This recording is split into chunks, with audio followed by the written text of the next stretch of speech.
Selamat malam saudara-saudara yang dikasihi Tuhan. Pada malam hari ini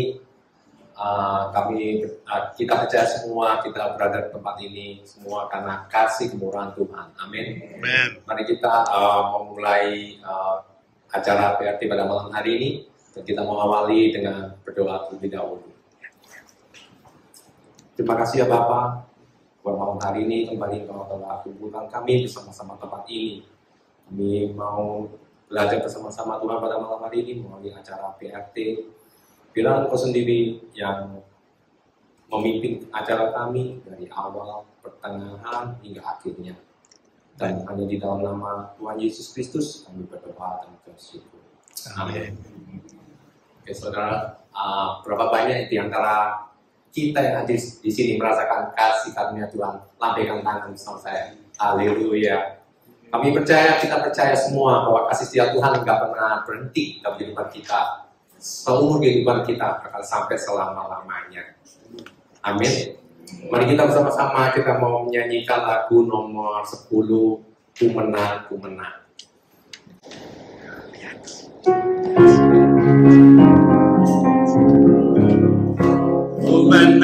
Ku menang bersama Yesus Tuhan. Ku menang di dalam peperangan. Ku menang atas segala setan. Haleluya, haleluya, ku menang.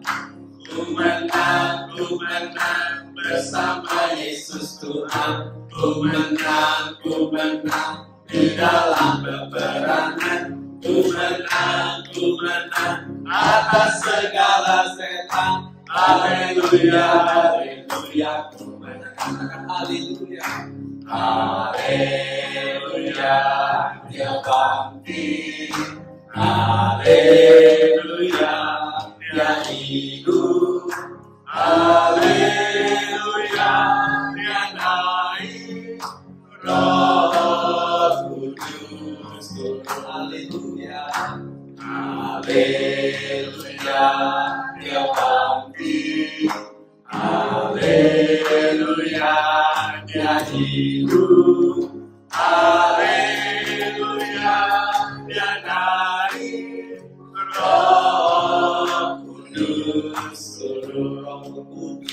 Roh Kudus turun.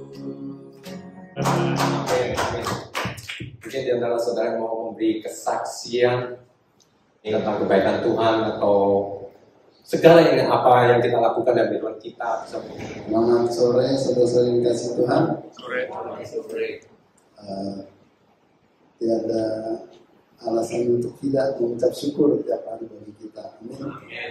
Jadi terutama bagi saya dan kami serombongan yang telah mengikuti tour ke Kanada. Ya, puji Tuhan saya masih bisa menikmati perjalanan dan berkumpul kembali di BMPRT. Puji Tuhan. Amin. Ya, puji Tuhan kita telah mendengarkan kesaksian dari Pak Indra. Terima kasih Pak Indra. Pengalaman yang Jimmy dengarkan yang memberi Jimmy semangat adalah biarpun usia yang sudah cukup tapi semangat terus, tidak pernah kenal lelah. Puji Tuhan. Bila itu memberikan kepada kita yang muda-muda ini seperti kita semua ini kan, yang down, nggak mau kalah sama Pak Indra, gitu kan ya. Itu kemudian Haleluya. Oke, mari kita siapkan hati kita untuk mau mendengar renungan atau pelajaran yang akan disampaikan oleh Pak Edi dalam PRT ini. Kita mau menyanyikan lagu nomor 14, Ajak Ku Mengerti.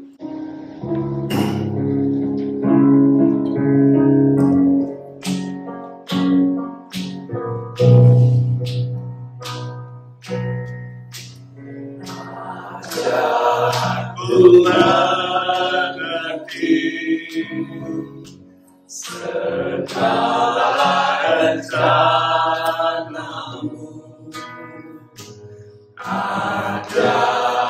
Aku berserah hanya padamu. Pimpinlah jalanku dalam terang firman-Mu. Ajarku berharap hanya padamu. Sekali lagi katakan, ajarku mengerti sungguh-sungguh lebih lagi. Ajarku mengerti segala rencana-Mu. Ajarku berserah hanya padamu. Pimpinlah jalanku dalam terang firman-Mu. Ajarku berharap hanya padamu, Bapa-Ku. Ajar segala rencana-Mu, Tuhanku. Heran perbuatanmu, Engkau sanggup mengadakan segala yang ku perlukan, menurut kehendak-Mu terjadilah.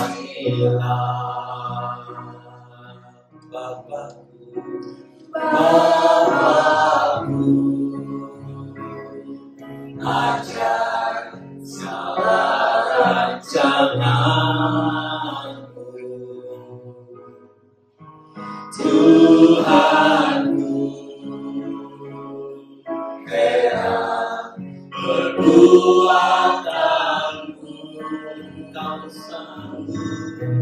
Engkau sanggup mengadakan segala yang ku perlukan, menurut kehendak-Mu terjadilah.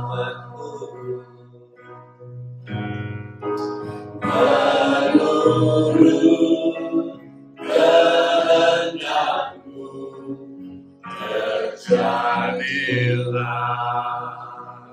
Mari kita berdoa. Bapa di sorga, kami mengucap syukur dan terima kasih malam hari ini kami diberi kesempatan, kesehatan, kekuatan.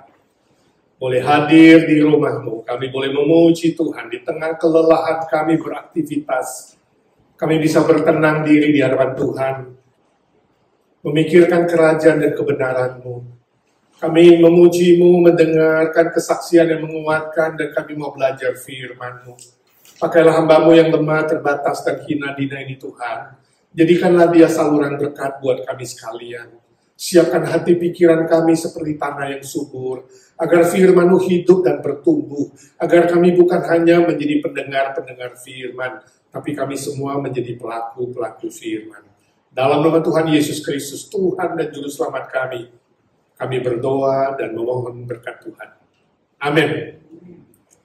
Selamat malam saudaraku yang kekasih.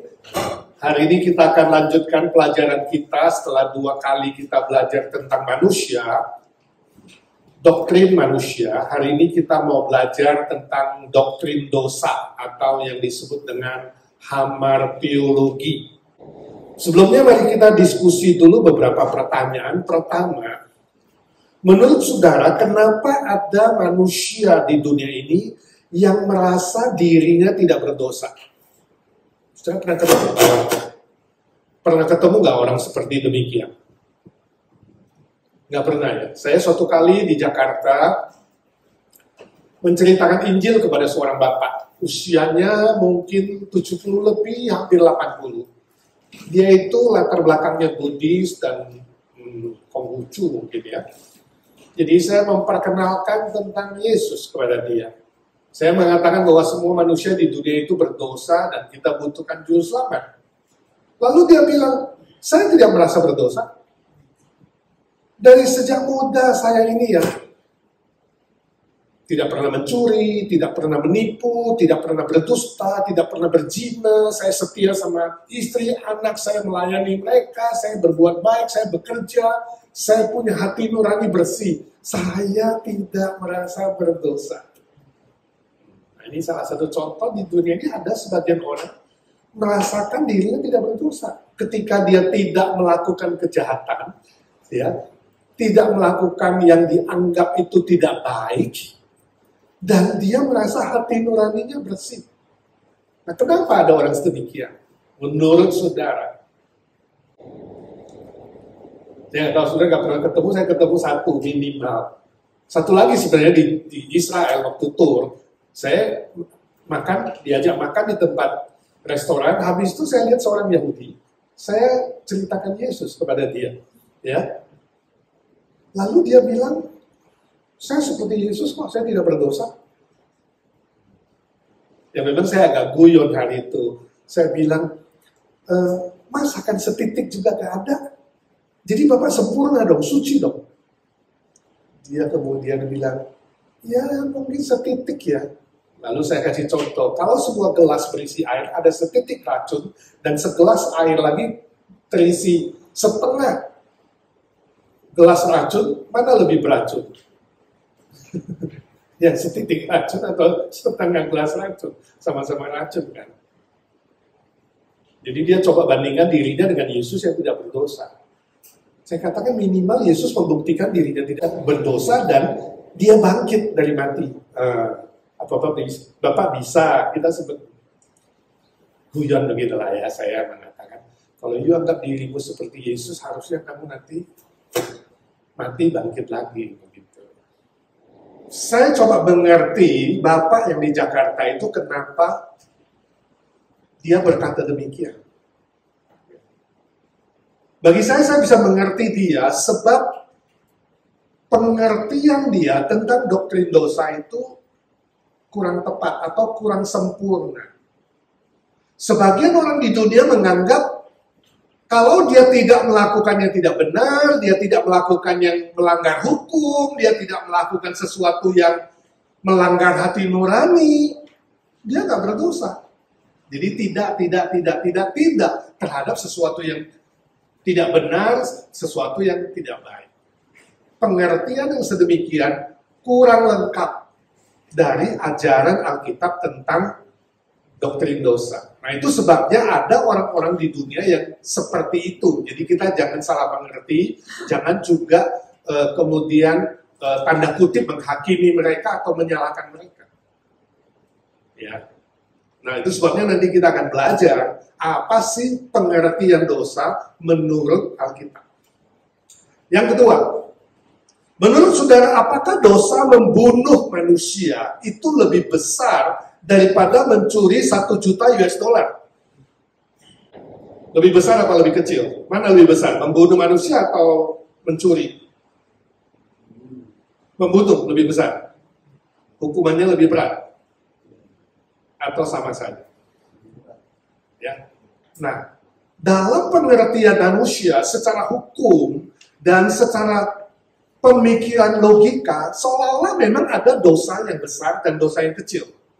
Ya, itu sebabnya hukumannya pasti berbeda kalau diadili secara hukum manusia. Tapi sesungguhnya di mata Tuhan, dosa besar dan dosa kecil secara teologis, secara biblikal, alkitabiah itu sama. Seperti tadi, racun 1 tetes dan racun setengah gelas atau 1 gelas itu sama-sama racun. Walaupun secara jumlah itu berbeda. Jadi kita perlu mengerti hal ini juga sehingga tidak jatuh dalam perdebatan yang tidak perlu. Ya, dosa besar atau dosa kecil, yang besar misalnya layak masuk neraka, ada orang bilang ya, oh dosa saya masih kecil nih, saya gak pantas masuk neraka sebab masih kecil gitu ya. Bisa diampuni karena dosa kecil gitu. Kita harus melihat doktrin dosa itu dari kacamata Allah, bukan dari kacamata manusia. Secara manusia ada besar dan kecil. Di hadapan Tuhan itu dosa besar atau kecil sama konsekuensinya, sama akibatnya, ya, sama racun. Oke, yang ketiga, agama-agama menawarkan cara menyelesaikan dosa, misalnya berbuat baik, berpuasa, sembahyang, menyiksa tubuh, bertapa, mengikuti upacara-upacara agama, dan lain sebagainya, dan lain sebagainya. Nah, menurut saudara, cara mana yang terbaik? Kok ditanya pada tegang sih? Jimmy nggak jawab. Saya tanya yang lain lah. Pak Indra? Berbuat baik. Itu cara menyelesaikan dosa yang terbaik. Kenapa? Kenapa berbuat baik itu bisa menyelesaikan dosa? Dan itu cara terbaik. Jadi sebenarnya menyelesaikan dosa itu tidak bisa dengan usaha sendiri. Nah, di sini kita melihat sebuah kesamaan daripada semua agama di dunia ini. Semua agama di dunia ini sama. Jadi kalau ada orang bilang sama saudara, Pak, udahlah, gak usah bicara Yesus lah. Semua agama sama saja. Nah, bagaimana? Saudara menyangkal atau menerima? Atau baca berdebat? Atau saudara mengatakan, ya saya setuju, semua agama di dunia ini sama. Dalam arti sama-sama berusaha menyelesaikan dosa. Sama-sama dengan usaha manusia menawarkan menyelesaikan dosa. Dan sama-sama gagal, saya setuju. Sama-sama percaya ada neraka yang pantas menjadi hukuman bagi orang berdosa. Sama-sama percaya ada sorga yang di sana tidak ada setitik dosa pun. Itu sama, banyak samanya. Cuma satu beda, cara menyelesaikan dosa itu beda. Bagi semua agama, cara menyelesaikan dosa adalah dengan usaha. Tapi Yesus Kristus datang menawarkan apa? Pengampunan, ya, anugerah dan iman. Di situ bedanya cuma satu titik, ya, satu poin. Yang lain semua sama. Satu poin kita berbeda. Yesus datang menyelesaikan hutang dosa manusia. Nanti kita lihat juga dalam penjelasannya. Sekarang nomor 4. Menurut saudara, apakah ada dosa yang tidak terampuni? Dosa apa yang tidak terampuni? Kan biasanya kalau orang nyakitin kita atau melakukan kesalahan ulang-ulang, kita bilang apa? Tiada maaf bagimu. Ya kan? Aku tidak bisa mengampunimu. Nah, menurut saudara, ada nggak dosa yang tidak terampuni? Hah? Nggak ada, semua bisa diampuni. Yesus berkata dalam Matius 12 ayat 31, semua dosa bisa diampuni, kecuali satu, yaitu dosa menghujat Roh Kudus. Cuma satu dosa yang tidak akan diampuni, yaitu menghujat Roh Kudus. Dalam arti, menghujat Roh Kudus itu adalah kamu menolak gerakan Roh Kudus dalam hatimu. Ketika masih hidup, ya udah mati, udah gak ada kesempatan. Kamu menolak gerakan Roh Kudus, suara Roh Kudus, teguran Roh Kudus, panggilan Roh Kudus dalam hatimu. Ya, ketika dia memintamu dengan rendah hati, menerima dan percaya Yesus Kristus sebagai juru selamat. Kalau kamu tolak terus gerakan itu, maka kamu tidak akan diampuni. Ya, cukup jelas ya soal menghujat Roh Kudus. Nah, sekarang kita masuk ke definisi dosa menurut Alkitab. Pengertian dosa menurut Alkitab. Tadi kita sudah bilang ada sebagian orang mengertinya hanya dengan tidak berbuat ini, tidak berbuat itu, tidak berbuat. Tapi hari ini kita akan belajar pengertian dosa menurut Alkitab yang lebih dalam. Minimal Alkitab memberikan 3 arti. Ya, 3 pengertian dosa menurut Alkitab. Yang pertama A, itu adalah dosa status. Kita baca satu ayat, Mazmur 51 ayat 7. 1, 2, 3. Sesungguhnya dalam kesalahan aku diperanakkan. Dalam dosa aku dikandung ibuku. Nah, ini tulisan Mazmur dari Raja Daud. Dia mengatakan bahwa di dalam kandungan pun dia belum lahir, itu sudah berdosa. Padahal belum bisa berbuat apa-apa, lahir aja belum kok. Nah, ini yang disebut dengan dosa status. Status kehilangan kemuliaan Allah, itu menurut Alkitab. Roma 3:23, statusnya adalah ketika manusia berdosa, sejak dari Adam, manusia kehilangan kemuliaan Allah. Artinya gambar dan rupa Allah dalam diri manusia telah rusak. Nah ini setelah Adam dan Hawa jatuh dalam dosa, setiap manusia lahir tanpa kesucian, lahir tanpa kebenaran, lahir tanpa keadilan, pikirannya tercemar oleh dosa, komunikasi dengan Allah jadi terputus, ya. Itu yang disebut dengan dosa status. Nah, menurut Roma pasal 3 dan pasal 5, status ini disebut status orang yang tidak benar, status orang durhaka, dan status musuh Allah. Itu 3 hal yang disebutkan dalam kitab Roma. Orang yang lahir, bahkan sebelum lahir, itu disebut orang yang durhaka, orang yang musuh Allah, dan orang yang tidak benar. Nah ini pasti berbeda dengan pengertian orang dunia yang menganggap bayi itu gak ada dosa. Terus bayi lahir ada dosa kan? Banyak orang menganggap bayi lahir seperti kertas yang putih, bersih, tabula rasa. Ya, kalau kamu coret dengan hitam, dia jadi hitam. Kalau kamu gambar dengan kuning, jadi kuning. Kalau gambar merah, hijau, sesuai dengan apa yang kita mau gambar. Ya, di si bayi itu. Setuju? Nah ini menurut Mazmur salah. Ya, bahwa di dalam kandungan mamanya pun si bayi itu sudah berstatus dosa. Belum berbuat dosa, tapi berstatus orang berdosa, berstatus orang tidak benar di hadapan Tuhan, orang durhaka, dan dia adalah musuh Allah.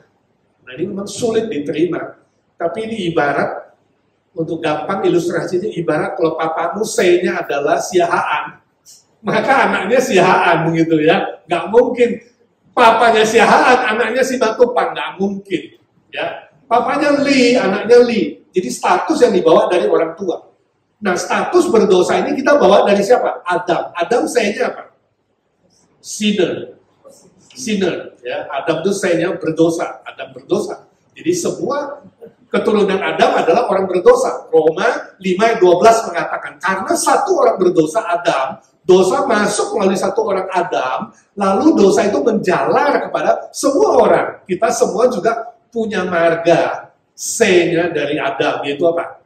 Sinner. Ya, walaupun kamu siahaan harus tambah 1. Ya, Jimmy siahaan sinner, ya, Eddie Francis sinner. Ya, semua status manusia itu adalah sinner di hadapan Tuhan. Nah, aplikasinya apa buat kita? Yang pertama ini, kalau kita udah mengenal bahwa manusia punya status dosa, maka kita harus belajar mengakui status dosa pada diri sendiri. Jangan menganggap, gue gak berdosa kok. Gue lebih baik dari si A, si B, si C, gue gak ini, gue gak itu. Nah, kita harus berubah. Ya, berani mengakui, ya Tuhan, aku punya status dosa. Ya, walaupun kamu tidak A, tidak B, tidak C, adalah status dosa. Setelah itu belajar apa? Belajar rendah hati. Menerima Yesus Kristus akan mendapat status baru. Nah, status baru ini disebut anak Allah. Yohanes 1:12 Alkitab berkata, barang siapa menerima Yesus Kristus, dia diberi kuasa, status yang baru, yaitu apa? Anak Allah. Jadi status kita diubah. Ya. 2 Korintus 5:17 Alkitab mengatakan, barang siapa di dalam Kristus, dia telah menjadi ciptaan yang baru. Dari musuh Allah menjadi sahabat Allah, menjadi anak Allah. Dari tidak benar menjadi benar.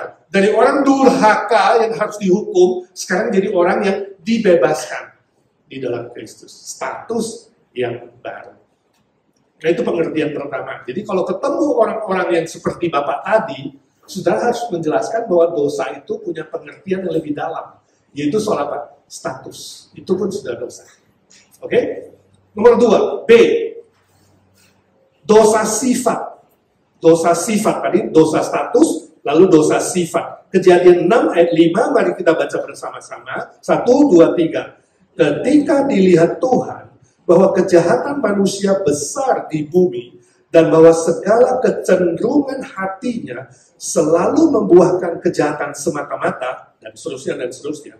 Ya. Tapi saya ingin saudara memperhatikan kecenderungan hatinya selalu membuahkan kejahatan semata-mata. Ini sejak Adam sudah berdosa, ya, semua manusia punya pikiran dan hati yang cenderung condong kepada yang jahat, ya, condong kepada yang tidak benar. Secara natural, sejak manusia lahir, lebih suka kepada hal-hal yang tidak baik dan tidak benar, yang melawan Tuhan. Ini yang disebut dengan dosa potensial. Ya. Jadi dosa sifat juga disebut dosa potensial. Belum berbuat seperti bayi baru lahir, belum buat, anak kecil belum berbuat dosa, tapi di dalam dagingnya, di dalam hatinya, di dalam pikirannya, ada sebuah potensi. Ya. Ada sebuah kemungkinan besar, ada sebuah kekuatan untuk apa? Melawan Tuhan. Kayak serakah, gak usah diajarin pada anak kecil, suruh pilih apel kecil, apel busuk, sama apel cakep, dia pilih yang cakep. Ya. Seorang anak kecil, ya, suatu hari ditawarin, waktu ke rumah tantenya ditawarin uang, ya, suruh pilih, masih kecil, umur cuma 2. Ini uang, ya, $5 dan ini uang 25 sen. Nah, kalau saudara 2 tahun pilih $5 atau 25 sen. Pilih, nak. Kamu mau, tante kasih kamu ini koin yang mengkilap 25 sen. Atau ini kertas $5.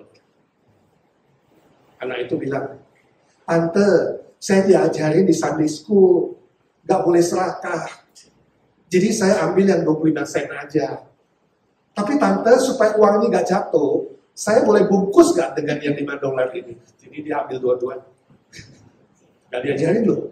Sampai mamanya bilang, ini siapa yang ngajarin ya anakku ya? Hebat dia otaknya. Ambil yang 25 sen, lalu ambil yang kertas untuk membungkus ini. Supaya gak jatuh. Jadi dapat $5. Gak perlu diajar. Di dunia gak ada sekolah maling. Gak ada. Sekolah nyopet nggak ada, sekolah dusta nggak ada, sekolah serakah nggak ada. Tapi semua manusia bisa melakukan itu. Kenapa? Di bawah daging kita ada potensi. Itu sifat. Hati dan pikiran kita cenderung kepada yang jahat, bukan cenderung kepada yang baik. Melakukan yang tidak baik. Itu yang menjadi pergumulan Rasul Paulus dalam Roma 7. Nanti pulang sudah baca. Roma 7, 19-25. Paulus mengatakan di dalam tubuhku ada 2 kekuatan. Aku selalu pengen buat yang baik, tapi yang terjadi yang gak baik. Ya? Aku tahu ini tidak baik, tapi kenapa? 2 kekuatan itu berperang dalam hatiku. Ya? Aku selalu buat yang tidak baik. Sampai ayat 25 dia katakan, siapa yang bisa menolong aku? Lalu dia konklusinya bagus. Puji Tuhan, bersyukur kepada Yesus Kristus yang memberikan kekuatan untuk bisa mengalahkan yang tidak baik. Ya, jadi menurut hati dan pikiran dan daging kita gak mampu deh melakukan yang baik dan benar. Tapi oleh kuasa Kristus kita diberi kekuatan dan kesanggupan. Jadi kita tidak setuju dengan ajaran dunia. Dunia mengatakan, oh bayi itu lahir gak berdosa, manusia itu sebenarnya pada dasarnya baik, pada dasarnya benar. Cuma karena salah pendidikan, jadi jahat, jadi berdosa. Salah lingkungan, dia tinggal di tempat yang tidak baik, keluarganya tidak baik, ya, pendidikannya tidak baik. Jadi anak itu jadi jahat, jadi berdosa. Setuju kan, saudara? Tidak, ini ajaran yang keliru. Dosa bukan dari lingkungan. Ya. Dosa bukan dari pendidikan. Jadi kalau kamu gak tinggal di samping kasino, saya kira tetap bisa berjudi, betul nggak? Jangan salahin kasino, ya. Wah, ini gara-gara rumahku di Las Vegas nih, makanya anakku jadi penjudi. Enggak. Jangan salahin lingkungan. Ini manusia suka cari kambing hitam, betul nggak? Mulai dari Hawa berdosa, dia salahin siapa? Mulai dari Adam, kemudian Adam, Tuhan tanya Adam dulu, Adam, di mana kamu? Lalu dia bilang, ya, kenapa aku berdosa Tuhan? Aku malu telanjang. Kenapa? Kamu makan buah itu kah? Lalu Adam bilang apa? Bukan ya Tuhan maafkan aku. Enggak, Adam bilang apa? Wanita yang kau berikan kepadaku itulah. Bayangkan, berani-beraninya dia menuduh Tuhan loh itu. Hah? Dia kan mengkambing hitamkan Tuhan. Gara-gara kamu Tuhan ciptakan Hawa untuk gue. Sekarang gue berdosa, salahin Tuhan. Padahal apa? Waktu Tuhan kasih dia Hawa yang cakep, dia ada bilang nggak? Tuhan jangan nih, Hawa cakep. Biar dia gak usah. Enggak. Cantiknya mau, enaknya mau, begitu berdosa salah-salahin Tuhan. Manusia suka begitu kan? Habis Tuhan sih gak bantu gue, padahal dia males, dia melawan, ya kan? Dia nggak mau, kalau udah jatuh, udah sakit, salahin Tuhan. Tuhan, kenapa gak tolong gue Tuhan? Adam itu, wanita yang kau ciptakan itulah, katanya, yang telah memberi aku buah. Lalu Hawa menyalahkan si ular, ya kan? Ular yang kau ciptakan itulah, salahin Tuhan lagi. Cari kambing hitam. Jadi saudara jangan cari kambing hitam. Dosa bukan karena lingkungan, dosa bukan karena pendidikan yang salah, dosa bukan karena tetanggamu. Kamu sendiri di dalam sudah punya potensi, potential sin, sebuah kecenderungan. Ya ibu-ibu pasti tahu, ibu kalau di Indonesia lebih ngerti nih, ya sebab Indonesia itu kalau belanja itu abang-abang ke rumah, beli cabai, beli bawang, ya kan? Udah nawar murah-murah, sudah ditimbang sekilo, bang tawar ya bang, tawar. Udah dikurangin sekilo, udah habis sekilo, masih nambah. Bang tambah ya, diambil segini, jebret. Namanya bang, jebret. Nah itu kan keserakahan itu. Itu kan diajarin, itu ada di dapur-dapur ibu-ibu itu. Betul kan? Ini contoh aja. Semua sama. Saudara saya, Bang Rasul Paulus mengatakan, di dalam kita ada dua kekuatan yang berperang. Hanya oleh kuasa Kristus kita bisa menang. Jadi aplikasinya apa? Belajar bersandar kuasa dari Kristus. Dan Yesus bilang berdoa dan berjaga-jaga agar saudara tidak jatuh dalam cobaan dan tidak berdosa.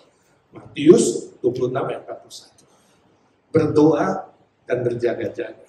Jadi ingat, waktu ada peperangan dalam hatimu, dalam pikiranmu, waktu kamu sulit mengambil keputusan, tundukkan kepala, tenang sedikit. Hitung 1 sampai 10 dan berdoa dan berjaga-jaga.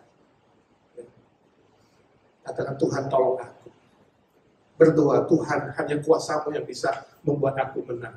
Saya tidak mau jatuh dan bisa dimampukan oleh Tuhan. Yang ketiga, C. Dosa perbuatan. Nah ini yang paling gampang dimengerti oleh manusia. Ya. Jadi status melahirkan sifat, sifat melahirkan perbuatan. Tapi manusia biasanya lihat tuh bagian perbuatan. Ya. Mari kita baca 1 Yohanes 3 ayat 4. 1, 2, 3. Setiap orang yang berbuat dosa melanggar juga hukum Allah. Sebab dosa ialah pelanggaran hukum Allah. 1 Yohanes 3 ayat 4. Nah, perbuatan melanggar hukum Allah ini adalah dosa. Tindakan, perkataan, ya, tingkah laku, perbuatan yang melanggar hukum Allah juga disebut meleset dari target Allah. Tidak mengena pada sasaran Allah. Dalam bahasa Yunani disebut hamartia, itulah dosa. Hamartia artinya tidak mengena pada sasaran yang ditentukan oleh Allah. Tidak mengena pada target yang ditentukan oleh Allah. Nah, hamartia ini muncul dalam perjanjian baru sebanyak 214 kali. Ya, jadi cukup banyak ya. Teguran supaya berhati-hati dengan dosa. Nah, aplikasinya apa? Kita belajar mencapai sasaran atau ukuran Tuhan. Bagaimana mencapainya? Berpegang pada kebenaran Alkitab. Baik dalam sikap, baik dalam perkataan, baik dalam perbuatan, dalam mengambil keputusan. Ingat, kita punya sebuah ukuran. Kita punya sebuah standar. Kita punya sebuah sasaran yang akan dicapai, yaitu apa? Kebenaran firman Tuhan. 2 Timotius 3:16 mengatakan, firman Allah yang dinafaskan Allah, yang diinspirasikan oleh Allah, yaitu Alkitab ini adalah ukuran di dalam iman yang membawa kepada keselamatan, ya, yang mengoreksi kita, mengajar kita, memimpin kita masuk dalam kebenaran. Ya, jadi firman Tuhan itu ibarat cermin. Ya, saudara kalau habis makan bercermin bisa lihat kan, ada kotoran di gigi gak, ada bakmi melekat di pipi gak. Demikian Alkitab. Waktu kamu baca Alkitab, kita menemukan di situ. Oh iya, saya gak cocok nih sama standarnya Tuhan. Oh, saya gak cocok nih sama sasarannya Tuhan. Dan kita minta Tuhan menolong kita, mencocokkan diri kita kepada firman. Bukan firman mencocokkan kepada kita, tapi kita mencocokkan diri kita kepada firman Tuhan. Amin. Bapak Gereja Agustinus pernah berkata demikian, manusia itu ada 4 level. Ya. Ada 4 tingkatan. Tingkatan yang pertama itu disebut dengan manusia yang bisa berdosa. Jadi waktu Tuhan menciptakan kita, menciptakan Adam dan Hawa, itu ada kecenderungan bisa berdosa. Bukan boleh berdosa loh, beda loh. Bisa berdosa. Jadi free will, kehendak bebas yang diciptakan oleh Tuhan di dalam Adam itu netral. Sepertinya dia bisa pilih aku mau taat atau tidak taat. Dan Adam dan Hawa memilih tidak taat. Itu namanya statusnya, levelnya bisa berdosa. Nah setelah jatuh dalam dosa, kejadian pasal 3, Adam dan Hawa jatuh, maka manusia turun menjadi level yang kedua. Itu disebut apa? Tidak bisa tidak berdosa. Jadi gak ada kekuatan untuk tidak berdosa. Tidak bisa tidak berdosa. Cenderungnya selalu mau berdosa. Ya. Hatinya, pikirannya, dan kemudian perbuatannya mendorong dia selalu berdosa. Tidak ada kekuatan. Tidak bisa tidak berdosa. Itu menurut Agustinus. Dan memang itu kenyataan menurut Alkitab. Sampai Tuhan Yesus datang ke dunia ini, mati di atas kayu salib, menggenapkan seluruh karya keselamatan, karya penebusan, maka setiap orang yang percaya kepada Yesus Kristus, yang bersandar kepada kuasa Kristus tadi, diberi kekuatan menjadi level yang ketiga, yaitu apa? Bisa tidak berdosa. Jadi punya sebuah kemampuan. Bisa tidak berdosa kalau kita tadi apa? Bersandar kuasa Kristus, berdoa dan berjaga-jaga. Sampai nanti kita meninggal dunia dan keselamatan kita disempurnakan, masuk di sorga, di situ status yang paling tinggi yaitu apa? Tidak bisa berdosa. Hidup kudus selama-lamanya bersama dengan Tuhan. Ya, jadi ada 4. Yang pertama apa? Bisa berdosa. Yang kedua, tidak bisa tidak berdosa. Berdosa terus. Ya. Kemudian yang ketiga, bisa tidak berdosa karena kuasa Kristus, kebangkitan Kristus, kemenangan dari Kristus, jaminan dari Kristus, pertolongan dari Kristus, semua Kristus, Kristosentrik teologi. Kemudian yang keempat, tidak bisa berdosa. Nah, saudara di level berapa? Itu pertanyaan saya. Saudara ada di level berapa? Level kedua, itu berarti saudara belum bertobat, belum menerima Kristus. Ya, saudara tidak bisa tidak berdosa. Kalau saudara mengatakan, saya Kristen asli, saya sungguh-sungguh sudah percaya dan menerima Kristus, maka saudara harus di level ketiga, bisa tidak berdosa. Punya kekuatan, itu bukti. Kalau selama ini sudah percaya Kristus dan orang Kristen, tidak pernah punya kekuatan untuk mengalahkan dosa, itu mungkin saudara belum mencapai level 3, masih di level 2, tidak bisa tidak berdosa. Dan bersyukurlah, Paulus mengatakan bersyukurlah, kemenangan Kristus menjadi kemenangan bagi kita. Sehingga nanti kita disempurnakan menjadi tidak bisa berdosa.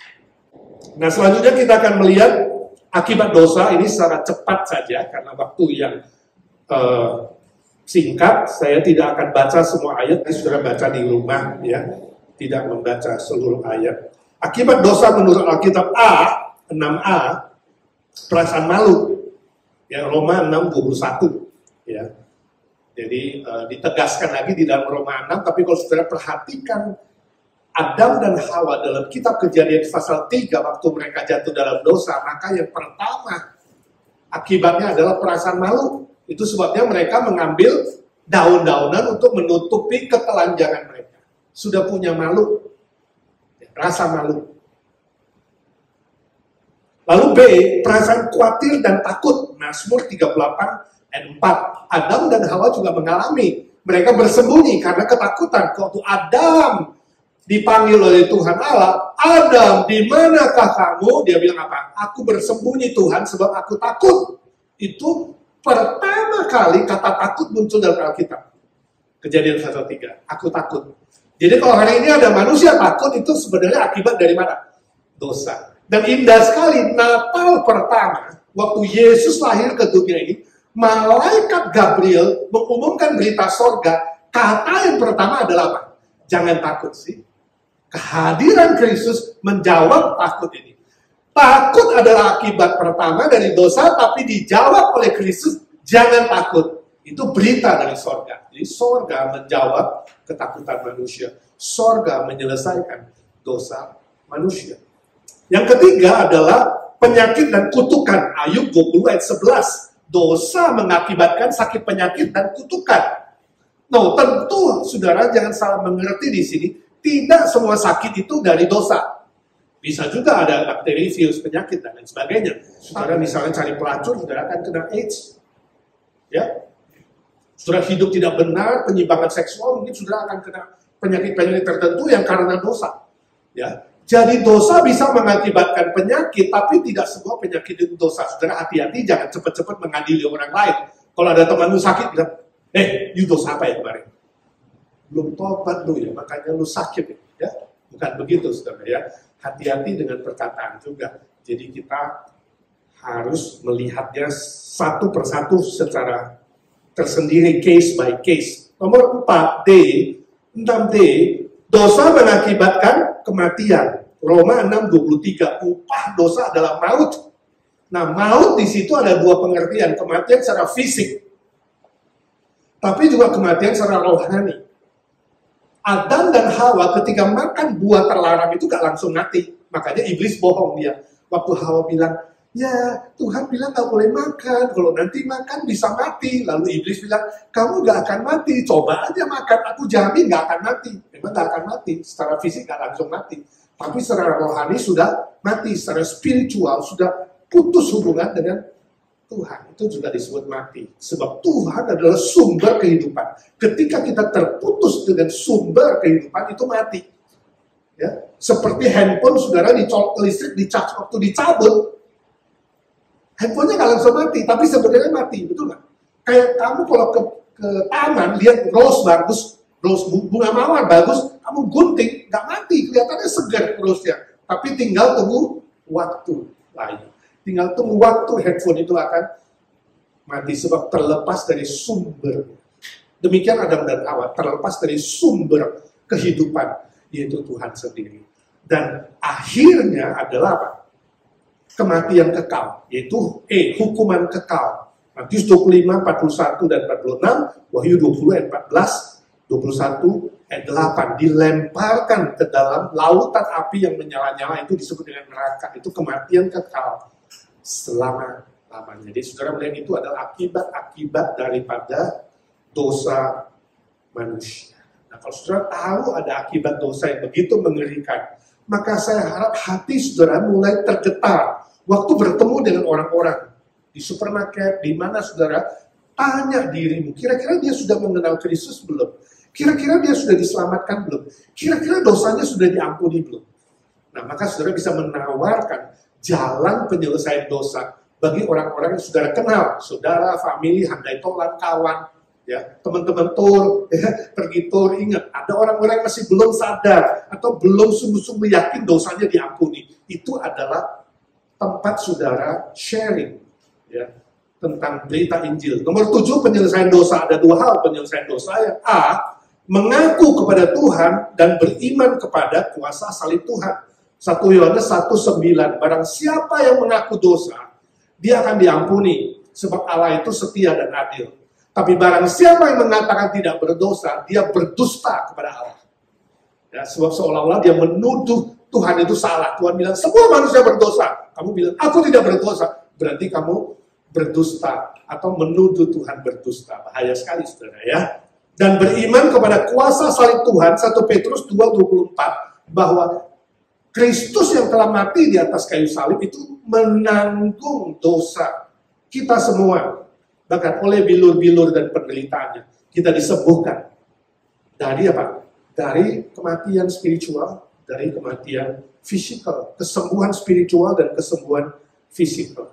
B, bertobat dan percaya kepada Injil. Apa itu Injil? Injil kabar baik, yaitu salib yang menebus dosa dan kebangkitan Kristus yang menggaransi hidup yang kekal. Markus 1 ayat 15 firman Tuhan mengatakan, bertobatlah dan percaya pada Injil, maka kamu diselamatkan. Dalam Kisah Rasul pasal 2 ketika Petrus berkhotbah pertama kali setelah Pentakosta, setelah mendengar firman tentang Kristus, pengorbanan Kristus, mereka bertanya, lalu apa yang harus kami perbuat? Petrus berkata, bertobatlah dan percayalah kepada Kristus, kepada Injil, yaitu salib dan kebangkitan, maka kamu akan diampuni dan diselamatkan. Amin. Cuma ada satu jalan penyelesaian dosa, tiada cara lain, satu saja, rendah hati, beriman kepada Yesus Kristus, menerima pengampunannya yang gratis tapi bukan murahan. Salibnya menebus dosa, kebangkitannya memberi jaminan hidup kekal. Yuk sama-sama. Salibnya menebus dosa, kebangkitannya menjamin hidup yang kekal. Itu menjadi Injil. Ya, itu yang ada di hati saya ketika saya pergi mission trip, mengadakan KKR, penginjilan, bertemu dengan orang. Saya rindu bahwa orang-orang bisa mendengar tentang Kristus yang menawarkan pengorbanannya, salibnya yang mengampuni dosa, dan kebangkitannya yang menjamin hidup yang kekal. Amin. Saya harap saudara punya hati yang sama. Ketika bertemu dengan orang-orang, tawarkan cuma ada satu jalan penyelesaian dosa, yaitu di dalam anugerah dan iman kepada Yesus Kristus. Terimalah dengan cuma-cuma. Amin. Mari kita lanjutkan dengan doa syafaat. Saudara-saudara, kita menyanyikan sebuah lagu Allah kuasa melakukan segala perkara. Allah kuasa melakukan segala perkara. Allahku maha kuasa. Dia ciptakan seisi dunia, atur segala masa.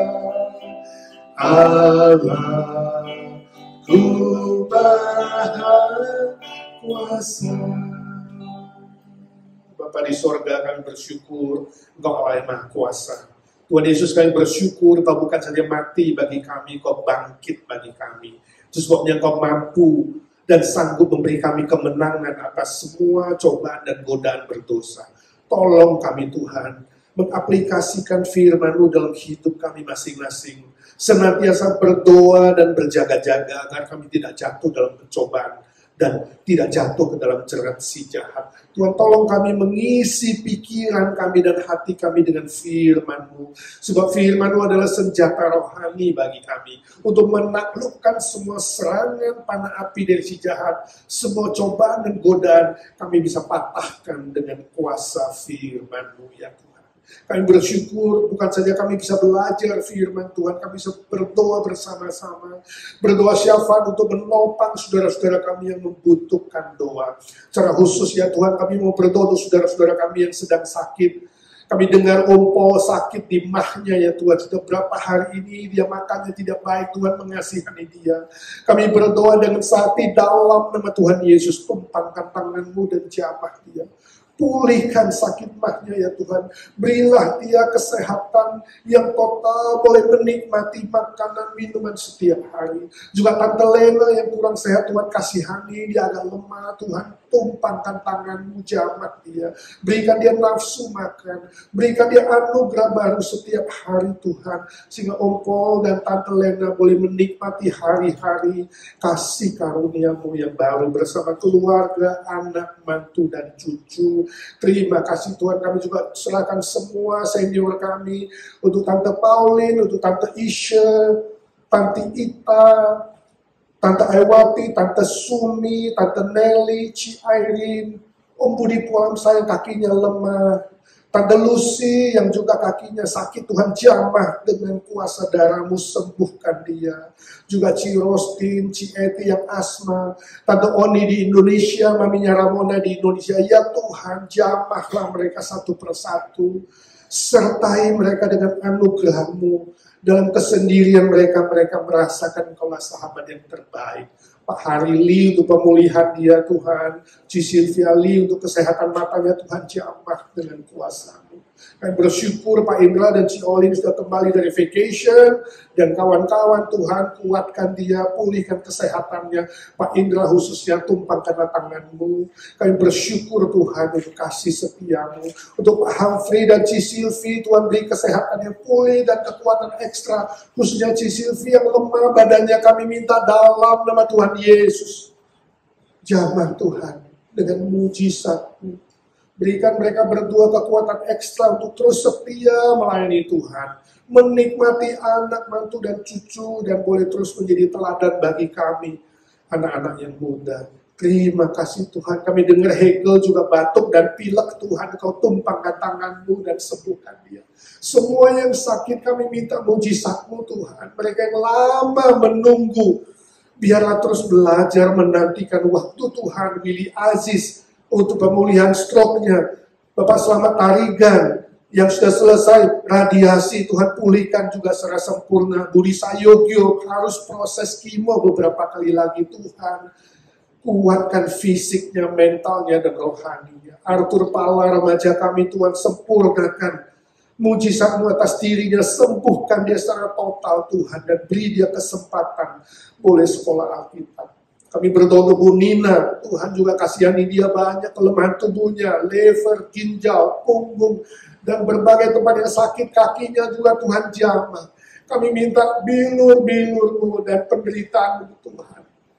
Memulihkan dia secara sempurna. Beri ketabahan dan kekuatan menantikan Tuhan. Kami berdoa untuk Lisa, Nur Salim, dan Wan-Wan di Indonesia, untuk kesehatan mereka, untuk semua urusan bisa berjalan dengan baik. Tuhan pulihkan dari semua sakit penyakit yang ada. Ci Evi, adik ipar dari Ci Olin di Toronto juga Tuhan kasihani dari pemulihan kansernya ya Tuhan. Terima kasih Tuhan, terima kasih Engkau Tuhan yang menjamah, menyembuhkan oleh mujizat-Mu. Walter untuk mata kanannya, Tuhan curahkan mujizat-Mu. Charlie ya Tuhan, tolong dia, beri kuasa-Mu yang ajaib. Dan kalau Tuhan sudah izinkan dia di bumi ini, pasti ada rencana Tuhan yang indah. Baby Noah untuk kesembuhan jantungnya secara total. Jane Atmojoyo untuk jantungnya dan karirnya yang terus bergumul di hadapan Tuhan. Esther Francis untuk abdomen dan thyroidnya, kami minta dalam nama Tuhan Yesus, pulihkan dia, beri kesehatan, kekuatan. Bersama Pak Edi nanti akan ke Indonesia melakukan perjalanan panjang, Tuhan juga beri kekuatan dan kesehatan. Mama Merin ya Tuhan, kakinya masih suka bengkak dan lemah, Tuhan tumpangkan tangan-Mu. Jantungnya juga Tuhan jamah. Berkati Cilinda, minggu depan ini akan kembali dari New York Tuhan. Perjalanannya dan dia kembali boleh bersama keluarganya di sini. Kami berdoa untuk kakaknya Ci Evi, Leo Wei-Jun, tambahkan daya ingatnya ya Tuhan. Banyak yang dia sudah lupa, tapi biarlah sukacita-Mu dari sorga dicurahkan bagi dia, imannya dikuatkan, dan dia boleh menikmati bersama keluarga di Indonesia. Yafet Martin, anaknya Cirita, juga sedang menunggu kesembuhan dari autoimun dan levernya. Tuhan, curahkan mujizat-Mu. Seluruh jemaat Tuhan kami doakan, berikan kesehatan fisik, mental, dan rohani yang sedang bergumul, yang tidak bisa kami sebutkan satu persatu ya Tuhan. Curahkanlah mujizat-Mu Tuhan. Kami yakin mujizat-Mu tidak berubah dulu, sekarang, dan selama-lamanya. Curahkanlah kuasa-Mu Tuhan. Mujizat terjadi di tempat ini. Curahkanlah kuasa-Mu Tuhan. Mujizat terjadi sekarang ini. Kami doakan gereja-Mu ya Tuhan. IGNC yang Tuhan sudah mulai. Tuhan pelihara memasuki tahun 17, kita bersyukur Tuhan. Dengan berbagai tantangan, kesulitan, kami tahu Tuhan Kau menyertai dan tidak pernah meninggalkan. Berkati seluruh jemaat, aktivis, majelis bisa kompak, sehat jasmani dan rohani. Saling mengasihi, saling menguatkan, saling membangun seperti sebuah keluarga rohani ya Tuhan. Sebagai sebuah simbol dari kebersamaan nanti kami hidup bersama di sorga. Kau hancurkan segala serangan si jahat. Pelihara gereja-Mu Tuhan. Dengan berbagai program yang ada. Biarlah boleh dilaksanakan dengan sebaik-baiknya. Untuk perluasan gereja. Kerajaan-Mu di bumi ini ya Tuhan. Gereja ini menjadi gereja yang berdoa. Gereja yang mengasihi. Gereja yang mengabarkan Injil. Gereja yang berbuat baik. Bersaksi untuk kemuliaan Tuhan. Terima kasih Tuhan, kami doakan Indonesia, negara kami tercinta. Menjelang pemilu Tuhan, berikan kestabilan politik, ekonomi, keamanan. Berkati gereja-gereja di Indonesia, Tuhan lindungi dan pelihara dari yang jahat. Keluarga, handai tolan family yang sudah percaya mereka setia kepada Tuhan. Yang belum percaya biarlah dengan cara dan waktu Tuhan, mereka boleh diberi kesempatan mendengarkan Injil dan diselamatkan oleh Tuhan.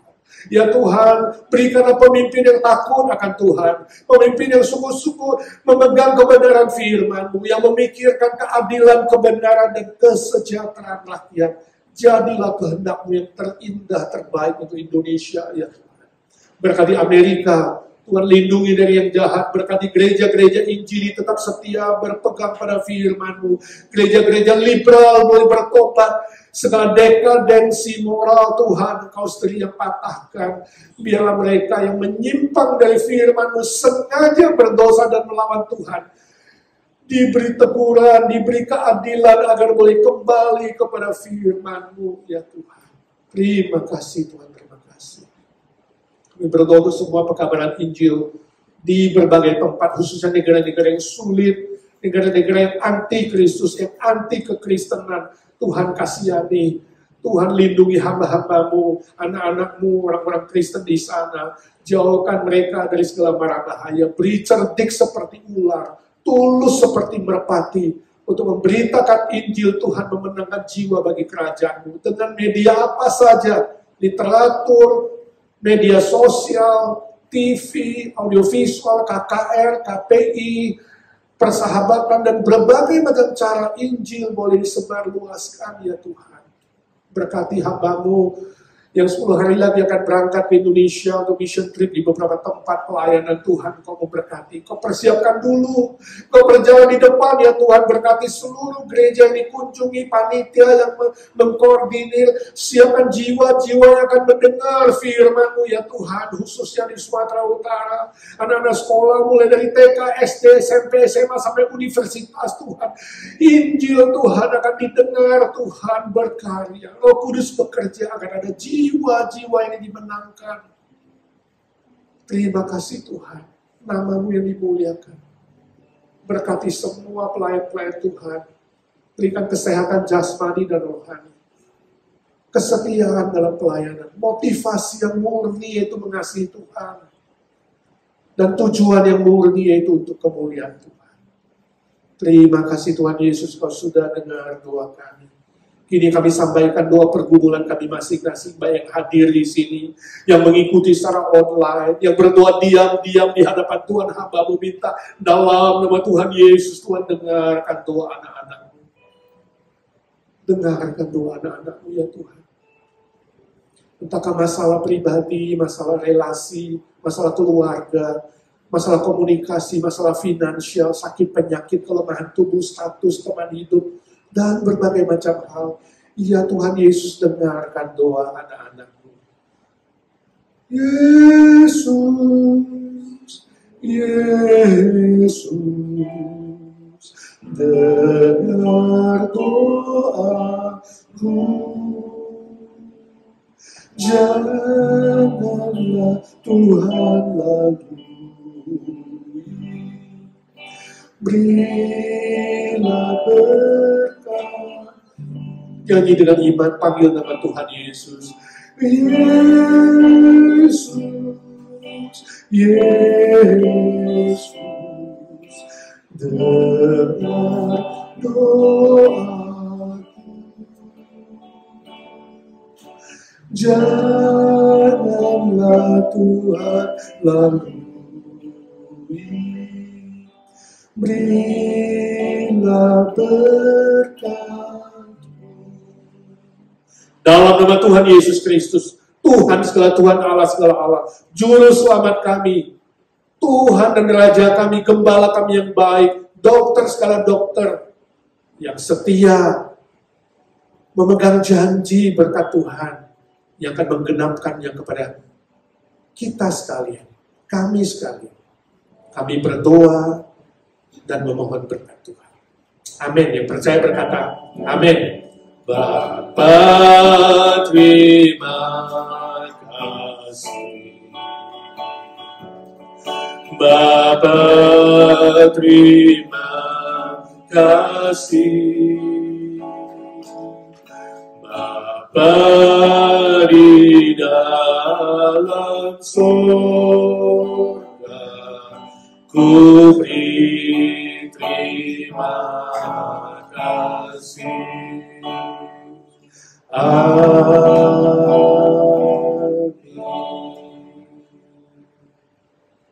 Amin. Saudara, 2 hari lagi hari Minggu tetap ada ibadah live di gereja, 3 kali kebaktian, jam 9 pagi English service, jam 11 siang dan jam 6 sore Indonesia. Bagi saudara yang sehat, yang diberi kesempatan, mari pakai kesempatan itu untuk beribadah bersama-sama di gereja Tuhan. Tuhan memberkati saudara.